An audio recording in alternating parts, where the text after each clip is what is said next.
Jeg er 19 år gammel, og jeg studerer på Rosborg Gymnasie i Vejle. Man kommer ud og møder en masse nye mennesker, og man får nogle rigtig fede oplevelser, og man prøver nogle grænser af, og så prøver man noget, man aldrig har prøvet før. Det giver mig nogle andre sociale kompetencer, det der med, at man kan lære at arbejde hårdt under pres, og man lærer at samarbejde og bliver bedre til at kommunikere. Det er helt vildt sjovt, og vi har det rigtig godt, og man får noget rigtig godt socialt ud af at komme herned, og man får nogle rigtig fede oplevelser, som man ikke kan få andre steder.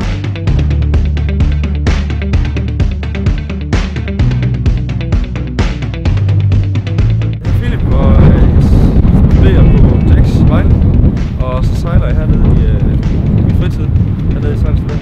Det jeg synes, der er sjovt med sejlads, det er, at man prøver noget nyt. Det er noget, man ikke nødvendigvis prøver i hverdagen, men kommer ligesom ud og får nogle oplevelser, man ikke ellers får.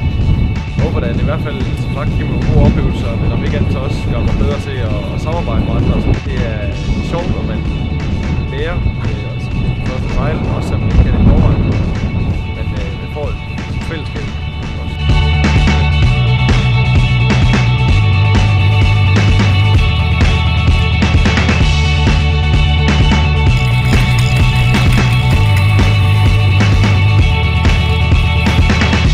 Jeg hedder Mia Ibsen, og jeg er 20 år gammel. Jeg kommer fra Vejle og har sejlet altid i Vejle Sejlklub.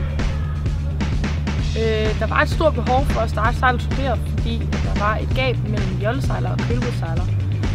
Og derfor var der også en stor aldersforskel. Der var rigtig mange i alderen 12-16. Og så begyndte folk rigtig først at dukke op igen, når de var 30-40 år gamle. Det er suset, når man sejler rigtig stærkt. Det er, når alting går op i en højere enhed, og så er det fællesskabet, og bare det at være vandet.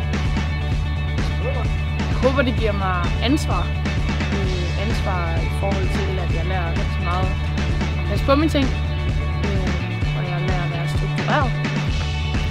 Jeg vil sige, at det er den perfekte fritidsbeskæftigelse, hvor man får et afbræk fra den der kedelige, bålige hverdag, man har. Kom ud på et hus.